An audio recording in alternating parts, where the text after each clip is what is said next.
এত near shows ওয়াকেরা ইয়া মেবুর পিয়ানিরা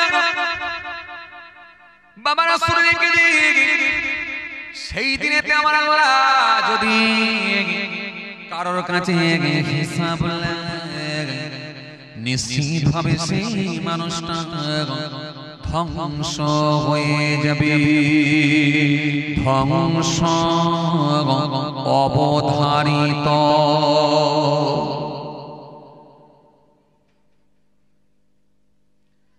যদি কাউকে বলা হয় না আমাদের হিসাব দাও দিতে পারবে না, যদি কাউকে বলা হয় রোজার হিসাব দাও দিতে পারবে না, যদি কাউকে বলে আমলের হিসাব দাও দিতে পারবে না, যদি কাউকে বলা হয় ও বান্দা তোমার আমল কেন এত কম একবার বলে দাও না, সেই মানুষটা হিসাব দিতে পারবে না। এইখানে আপনাদেরকে আমি একটা কথা বলবো, যদি কোনো ব্যক্তিকে আমলের হিসাব চাওয়া হয় সে দিতে পারবে না, দিতে পারবে না। যদি কোনো ব্যক্তিকে বলা হয় তুমি এই অন্যায় কাজগুলো কেন করলে সে হিসাব দিতে পারবে না, কোনো উত্তর খুঁজে কেন যদি সার্বিকভাবে হিসাব করে দেখেন আমাদের আমল কিন্তু অনেক কম, আমল আমল আমল অনেক কম। যদি বলেন কেমন করে বুঝলেন হুজুর, চলুন আমি আপনাকে একটুখানি মিলিয়ে দিচ্ছি। আমলটা কম কেমন করে আমি আপনাকে মেলাচ্ছি। আমাদের সমাজে কিছু ইয়াং ছেলে আছে ওদেরকে যদি বলা হয় নামাজটা পড় না, ও তখন আপনাকে উত্তর দিচ্ছে করব এক্ষুনি।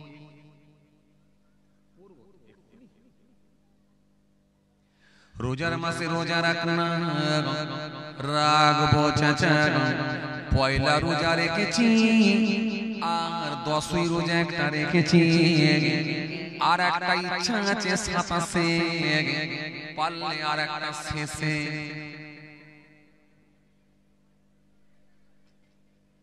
কিছু কিছু ইয়াং ছেলে আছে দেখবেন 3 রোজা মেরে 1 মাস টানে, এক একটা রোজার টেম্পার এত 10টা করে রোজা টেনে দেয়, এজন্য 3 রোজা 1 মাস কমপ্লিট করে।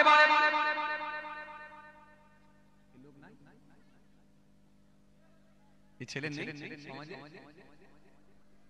আছে কেন? ওই ছেলেটা একটাই কথা জানে, আমার বাপ ইবাদত করেছিল কিন্তু 50 পার হয়ে যাবার পরে শুরু করেছিল। বাপ আমার অনেক লম্বা হায়াত পেয়েছিল, বাপ বেঁচেছিল 72 বছর, দাদু বেঁচেছিল 88 বছর, আমি নিশ্চয়ই বাঁচব 84 বছর। সুতরাং দাদু 50 পার করে দিয়ে ইবাদত করেছে, সাদা দাড়ি বের করেছে, বাপ 50 পার করে দিয়ে 55 পার করে দিয়ে ইবাদত করেছে, সাদা দাড়ি বের করেছে। আমার তো সবে এখন 22, এখন এত টেনশন লেবার কি আছে? নিশ্চয়ই বাঁচব 84 বছর। 60 থেকে যদি একবার শুরু করি তারপরও 24 বছর পাচ্ছি, 70, 80, 84, 24 বছরে এমন ইবাদত করব সব বেড়া পার করে দেবো।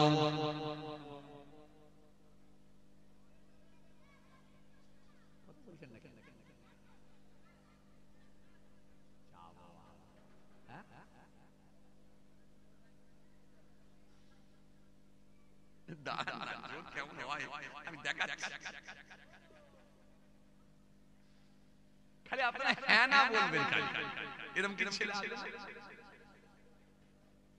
এখন মনে করুন ওর দাদুকে যদি কোশ্চেন করা হয়, ওর বাপকে যদি কোশ্চেন করা হয়, ও আব্বা এই মুখের দাড়িটা কবে থেকে?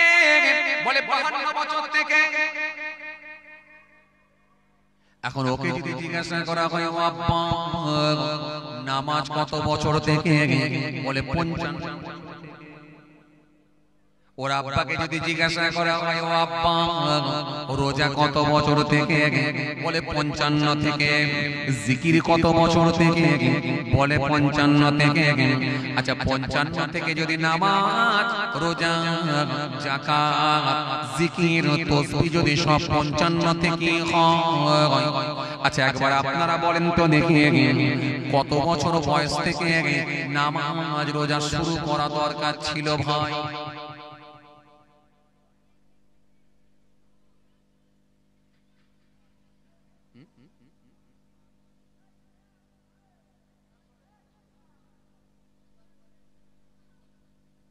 কত বছর বয়স থেকে শুরু করা দরকার ছিল? 12 বছর থেকে যদি ফরজ হয়, আচ্ছা এবারে বলেন তো দেখি 12 থেকে নিয়ে 55 পর্যন্ত কত দিনের গুনার খাতা পাওয়া যাবে দেখি? 12 থেকে যদি 55 হয় কত বছর?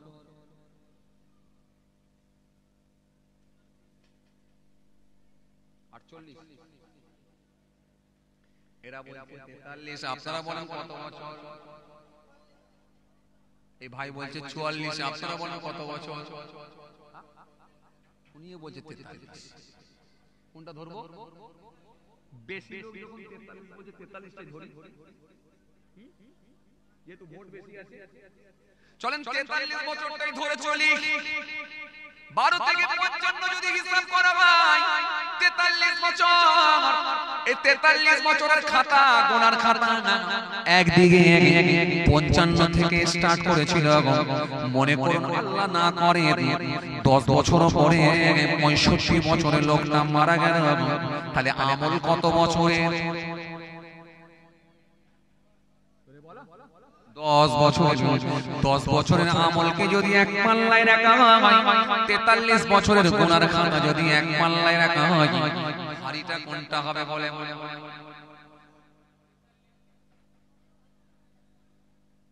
এই জন্য আমি হাদিসটা বললাম, মাইসা সিদ্দিকা রাদিয়াল্লাহু তাআলা আনহা থেকে বর্ণিত দিয়ে গেছে, আল্লাহ নবী সুন্দর করে বলে দিলেন, কাউকে যদি আমলের হিসাব নেওয়া হয়, কাউকে যদি জিজ্ঞাসা করা হয়, ওই ব্যক্তিটা হিসাব দিতে পারবে না। কাউকে যদি হিসাব নেওয়া হয়, হিসাব দিতে পারবে না, নিশ্চিতভাবে সেই মানুষটা ধ্বংস হবে। 43 বছরের খাতা, পাপের খাতা, গোনার খাতা হিসাব দেওয়া সম্ভব নয়। এবার আপনাদেরকে একটা কথা বলি, 43 বছরের হিসাবের খাতা, ও বাবাজি আমার বারা, হিসাব দেওয়া সম্ভব নয়। এবার আপনাদেরকে একটা কথা বলি, মনে করুন আপনার ইবাদতে তাকে যদি ছেড়েও দেওয়া হয়, এবারে যদি প্রশ্ন আসে, ইয়া আইয়ুহাল্লাযীনা আমানু কু আনফুসাকুম ওয়া আহলিকুম নারান ওয়া কুদুহান নাস ওয়াল হিজারা, ইয়া আইয়ুহাল্লাযীনা আমানু, হে ঈমানদারগণ, কু আনফুসাকুম ওয়া আহলিকুম নারান, তুমি বাঁচো, তোমার পরিবার বর্গকে বাঁচাও কোথা থেকে? জাহান্নামের আগুন থেকে। কেন? ওয়াকুদুহান নাস হিজারা, যে জাহান্নামের আগুন হবে মানুষ আর পাথর দিয়ে। তাহলে প্রথমে আল্লাহ কি বললেন? তুমি বাঁচো, তোমার পরিবার বর্গকে বাঁচাও জাহান্নামের আগুন থেকে।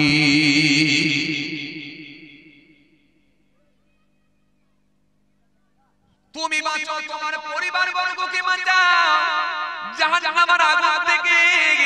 এখন এই আয়াতটাকে সামনে রেখে যদি কোশ্চেন করা হয়, বান্দা বলো, তোমার নাই নামাজের খাতা, রোজার খাতা, তোমার নাই জিকিরের খাতা, তাসবিহের খাতা, সব ঠিক আছে, কিন্তু তোমার বড় ছেলে রাজনীতির সঙ্গে যুক্ত ছিল, তোমার বড় ছেলে পেচ্ছাপ করে পানিও নিত না, এক ওয়াক্ত নামাজও পড়তো না। ও বান্দা একবার বলো তোমার ছেলেকে কেন তুমি দ্বীনি শিক্ষা দিলে না? যদি এই কোশ্চেনটা আসে উত্তর কি কিছু পাওয়া যাবে?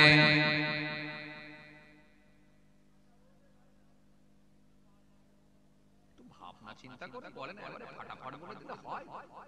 পরীক্ষার খাতা নিয়ে বসেছেন, একবার তো চেষ্টা তো করতে হবে, লিখতে পারি কিনা, অল ম্যানেজ করা যায় কিনা।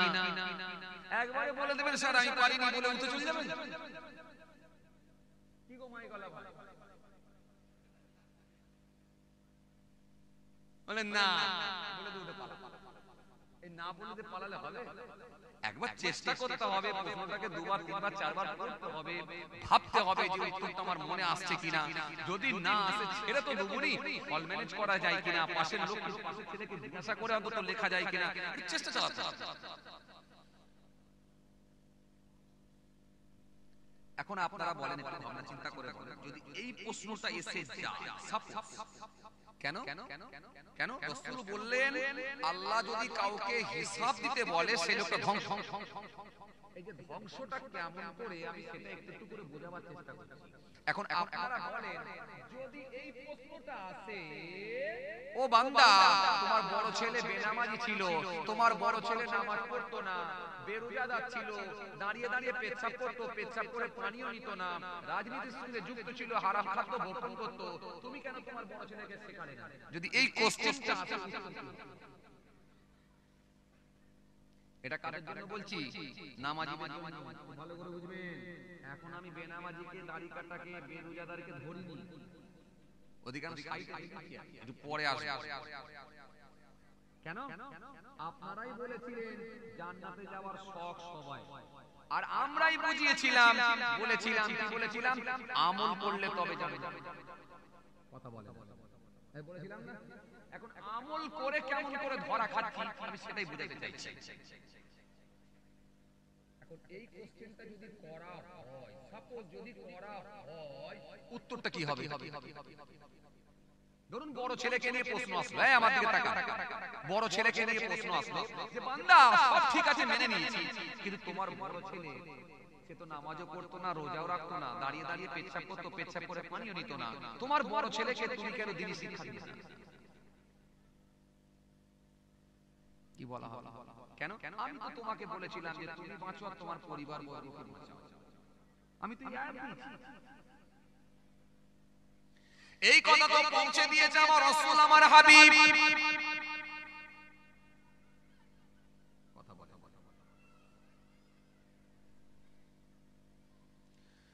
وجاء رسولهم بالبينات وما كانوا ليؤمنوا كذلك نجزي القوم المجرمين وجاء رسولهم بالبينات আমি নবী রাসূলদেরকে পাঠিয়েছিলাম তোমাদের কাছে প্রমাণাদি সহ।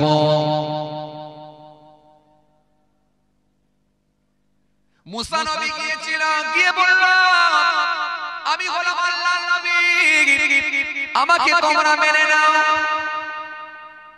আমার আল্লাহকে আল্লাহ বলে মানো, আর আমার আল্লাহ প্রমাণ দেওয়ার জন্য আমাকে একটা গ্রন্থ, একটা পুস্তক কিতাব দিয়েছে, যে কিতাবের নাম হলো তাওরাত কিতাব।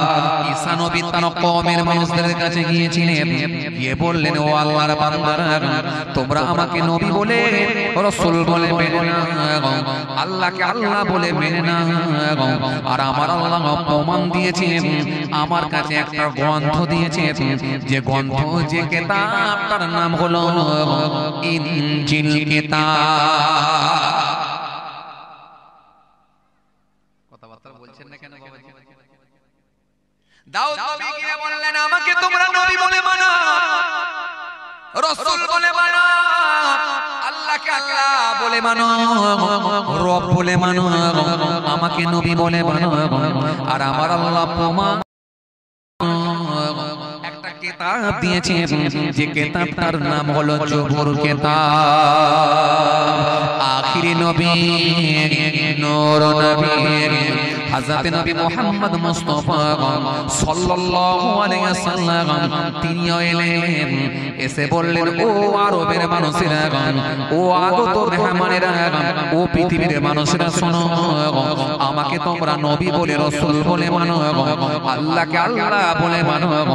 আর আমার আল্লাহ প্রমাণ দিয়েছেন, দেখো একটা গ্রন্থ নিয়ে এসেছি, কিতাব নিয়ে এসেছি, যে কিতাবটার নাম হলো কালামুল্লাহ, কোরআন শরীফ।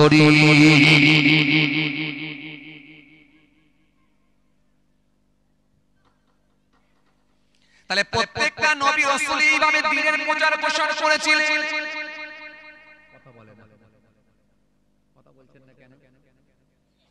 প্রত্যেকটা নবী রাসূল দ্বীনের প্রচার প্রসার করেছিলেন, কিন্তু হাবিবুল্লাহ হলেন আখিরি নবী।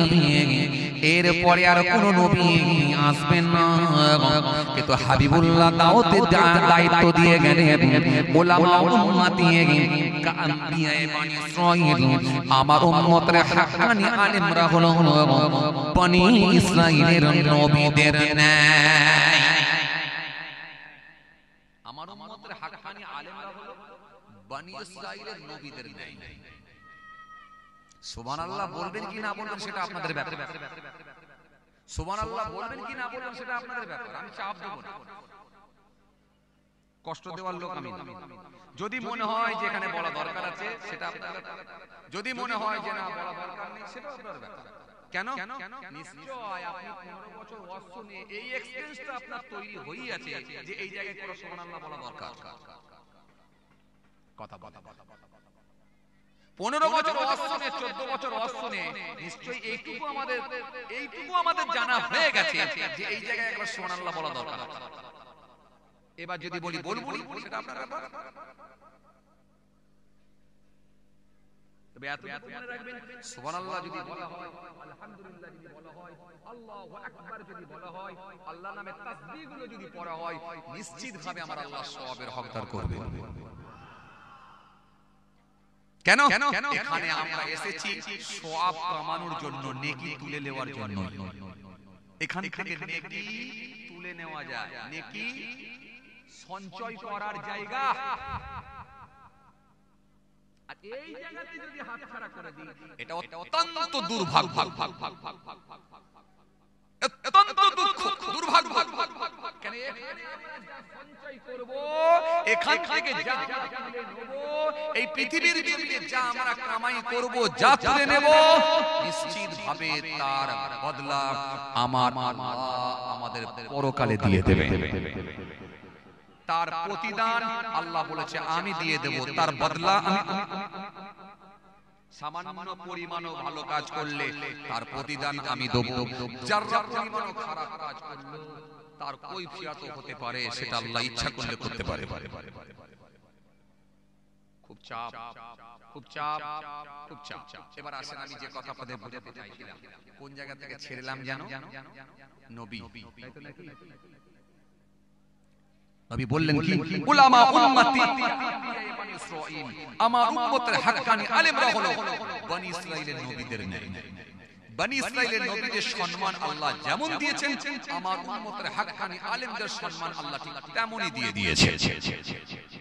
কেন? আমি রাসূল আর পৃথিবীতে নাই, আমি নবী আমার ওফাতের পরে এই দাওয়াতি কাজটা হাক্কানি আলেম আমার উম্মতদের উপরে আমি তুলে দিয়েছি। রাসূল আবার অন্য জায়গায় বলেন, মান যারা আলিমান ফাকান্নামা যারানি, মান সাফা আলিমান ফাকান্নামা সাফাআত, মান জালাসা আলিমান ফাকান্নামা জালাসা, মান যারা আলিমান ফাকান্নামা যারানি। যে কোন আলেমে হাক্কানিকে দেখলো, সানি রাসূলুল্লাহ আমাকে দেখলো। মান সাফা আলিমান ফাকান্নামা সাফানি, যে কোন আলেমে হাক্কানির সঙ্গে মুসাফা করলো, সাক্ষাৎ করলো, সামি রাসূলুল্লাহ আমার সঙ্গে মুসাফা করলো, আমার সঙ্গে সাক্ষাৎ করলো। মান জালাসা আলিমান ফাকান্নামা জালাসানি, যে কোন আলেমে হাক্কানির পাশে গিয়ে, কাছে গিয়ে বসলো, সামি রাসূলুল্লাহ আমার পাশে, আমার কাছে গিয়ে বসলো। কিছু বোঝা যাচ্ছে কথা? একটা হাক্কানি আলেমের সম্মান কত দিয়েছে বুঝতে পারছেন? কিন্তু যদি আপনি চিরুনি তল্লাশি করে যদি খুঁজে দেখেন, হাক্কানি আলেমের সংখ্যা কিন্তু কমছে। হাক্কানি আলেমের সংখ্যাও কমছে। এখন তো আলেম নামে সব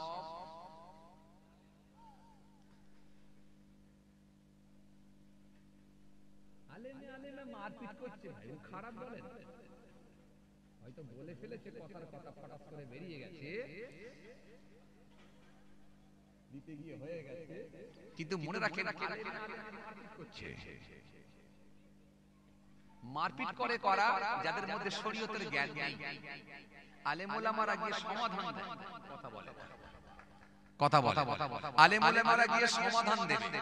এই যে কোরআনের মাহফিলে গিয়ে তারা হারাম হালাল জায়েজ নাজায়েজ পাক না পাক ইত্যাদি নিয়ে আলোচনা করবে। জি তারা গীবতের বিরুদ্ধে ওয়াজ করবে, গীবত নিয়ে আলোচনা করবে। কিন্তু আলেমরা নিজেরাই যদি গীবত মাইকে উঠে ইওর বিরুদ্ধে ওর বিরুদ্ধে কথা বলে না, সোশ্যাল মিডিয়া দেখা মানুষ এখানে কি একটাও নেই নাকি? আপনারা তাহলে চুপ করে আছেন কেন? আমি তো বলেছি আপনাদের দুটো কাজ, হ্যাঁ আর না, হ্যাঁ না, বাস আপনাকে আর কিছু বলতে হবে না, বাকিটা সব ইনশাআল্লাহ আমি আছি। যে ই ওকে কটাক্ষ করে, ও ওকে কটাক্ষ করে, ই ওর বিরুদ্ধে বলে, ও ওর বিরুদ্ধে বলে, আজকে কোথায়? অথচ হাক্কানি আলেমের সম্মান নবী কি বললেন? যে আলেমে হাক্কানির সঙ্গে মুসাবা, আমি রাসূল আমার মুসাবা, যে কোন হাক্কানি আলেমকে দেখবে সে আমি রাসূলুল্লাহ আমাকে দেখবে, যে কোন হাক্কানি আলেমের পাশে গিয়ে বসবে সে আমি রাসূলুল্লাহ আমার পাশে গিয়ে বসবে। একটা হাক্কানি আলেমের সম্মান কত দেয়া হয়েছে, কিন্তু সেই জায়গায় যদি হিসাব করে দেখা যায় আলেমে মারপিট করছে, ইওর বিরুদ্ধে ওর বিরুদ্ধে, এটা অত্যন্ত দুঃখজনক। তার মানে আপনাকে বুঝতে হবে তাদের ভিতরে আসলে কোরআন হাদিস নাই। কোরআন হাদিস যদি থাকতো তাহলে সে কোনোদিনই আর এইভাবে বলতে পারতো না। কেন? কোরআন হাদিস মানুষকে শিখিয়েছে সংযত হও, কোরআন হাদিস মানুষকে শিখিয়েছে বিরত থাকো, কোরআন হাদিস মানুষকে শিখিয়েছে গীবত মুক্ত হও, কোরআন হাদিস মানুষকে শিখিয়েছে মানুষের বিরুদ্ধে কথা বলো না, না জানি তুমি মরে যাবে, যদি মাপ পাওয়ার সুযোগ না পাও তাহলে তোমার জন্য কঠিন আযাব একেবারে অবধারিত। আসেন ভুল বুঝবেন না, রাগ করবেন না, আমি কারোর বিরুদ্ধে না, কারোর পক্ষেও না, একেবারে সার্বিকভাবে দু চারটি কথা বলছি, খুব ভালো করে বুঝবেন। আসেন আরেকটু আগিয়ে যাই, যেখান থেকে বলতে চলে এলাম, তাহলে নবী রাসূলদেরকে আল্লাহ পাঠিয়েছিলেন দ্বীনের দাওয়াত দেওয়ার জন্য, তাই তো? এই কথাই আমি বুঝাতে চলে আসছিলাম। তার আগে একটা আয়াত বলেছিলাম, সেটা কি? যে যদি জিজ্ঞাসা করা হয় যে তুমি তোমার বড় ছেলেকে কেন শেখালে না, মনে আছে আপনাদের? মনে আছে? একদম ওয়াজের যেখানে পয়েন্ট ছিল সেই জায়গায় ফিরে এলাম, একদম ব্যাকে চলে এলাম, ব্যাকে এলাম, ব্যাক থেকে ফিরে আসছি, ব্যাক ফিরে এসে একদম সেই ওয়াজের পয়েন্ট যেখানে ছিল সেখানে ফিরে এলাম। যদি কোশ্চেন হয় যে তুমি তোমার বড় ছেলেকে কেন দ্বীনের শিক্ষা দিলে না, মনে আছে আপনাদের যারা প্রথম থেকে ছিলেন? কেন? ওই আয়াত, ইয়া আইয়ুহাল্লাযীনা আমানু কু আনফুসাকুম ওয়া আহলিকুম নারা, এই আয়াতের দিকে লক্ষ্য করে আমি আপনাদেরকে আলোচনাটা করছি যে যদি জিজ্ঞাসা করা হয় কোনো উত্তর, কথা বলে কোনো উত্তর পারবে? এই উত্তর দিতে পারবে? নেই, উত্তর নেই। এই কথাটা ভাইও বলেছিল, কিন্তু আমি তখন বলেছিলাম একটু ভাবনা চিন্তা করে বলো, মনে আছে আপনাদের? একদম ফটাস করে বলে দিচ্ছেন কেন? একটু ভাবনা চিন্তা করে বলেন। সেই কথাই ফিরে এলাম, কিন্তু উত্তর নেই, উত্তর নেই। বলো লালটুবি ভাই, বলো উত্তর নেই। ও লাল চাদর ভাই, উত্তর নেই। কি আছে বলেন? কি আছে?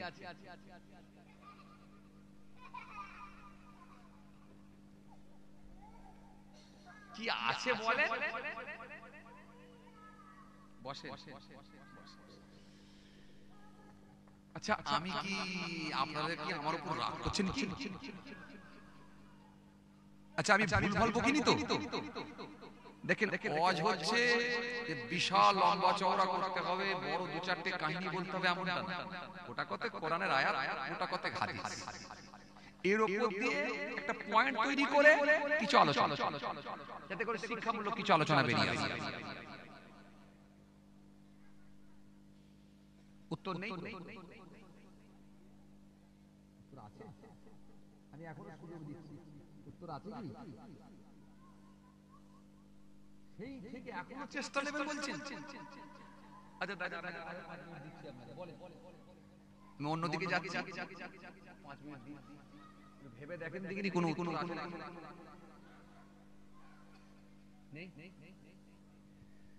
নেই। একটা উত্তর আছে। চাচাগুলো ভাবে না বলে নালে বেরিয়ে আসছে, একটা উত্তর আছে। যদি বলা হয় তোমার বড় ছেলে কেন এই কাজগুলো করলো না, তখন একটা উত্তর বেরিয়ে আসবে, আল্লাহ আমি বলেছিলাম ও আমার কথা মানে না।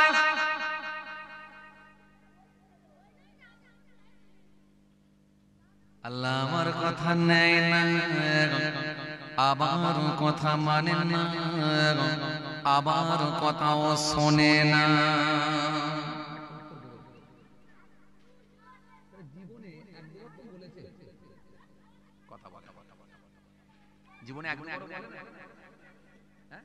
বাপ যদি নামাজি হয়, মা যদি নামাজি হয়, এই নামাজের ওয়াজ, নামাজের কথা বা রোজার রাখার কথা জীবনে একবার তো বলবে রে বাবা, বলবে না দাদা? বলবে। তাহলে এই উত্তরটা কিন্তু একটা পেয়ে যাবে, আল্লাহ আমি বলেছিলাম ও আমার কথা মানে না। তখন যদি কোশ্চেন হয় বান্দা বলো তুমি বলেছিলে ঠিকই, কিন্তু এটাও তো ঠিকই, তোমার ছেলেকে যখন বলেছিলে, তোমার ছেলের বয়স হয়েছিল তখন কত? 35 বছর। ও বান্দা সিসি ক্যামেরার ফুটেজটা একবার দেখো।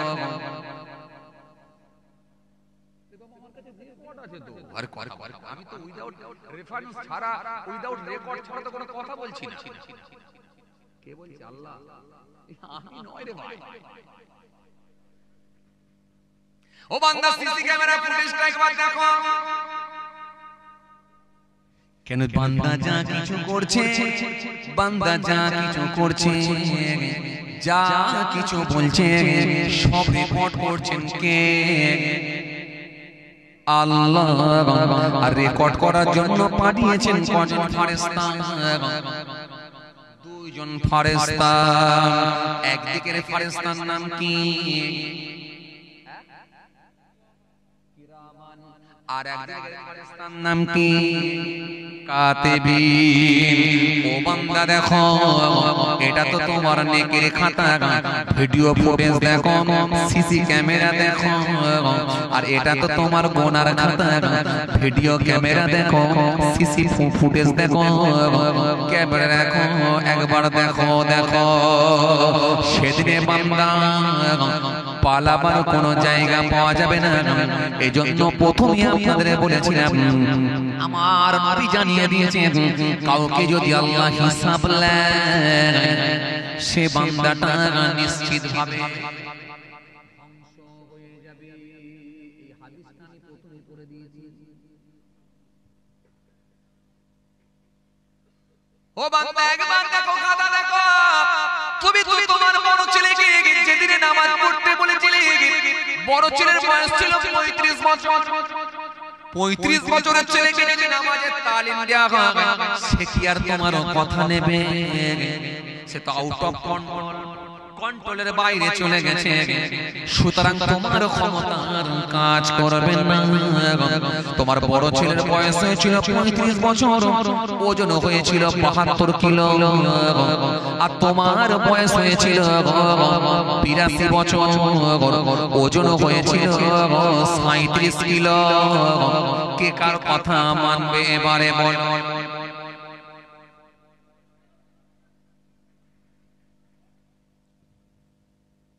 মুরব্বীরা কথা বলেননি কেন আপনারা?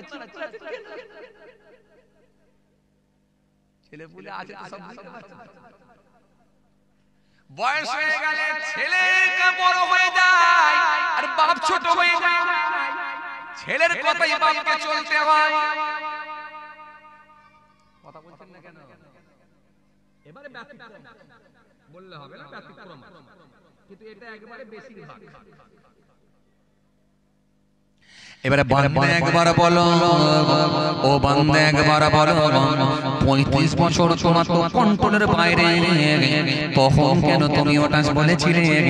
ও বান্দা একবার বলো, যখন থেকে তার নামাজের রোজা, জামাজ রোজা এই শিক্ষা দেওয়া দরকার ছিল, কারণ আমার হাবিব তো বলেছিলেন 7 বছর বয়স থেকে শুরু করো, আর 7 বছর বয়স থেকে শুরু করো, 10 বছর বয়স যখন পৌঁছাবে নামাজে না গেলে চর্চা পর মারা শুরু করো, 12 থেকে পরিপূর্ণ নামাজি তৈরি করো।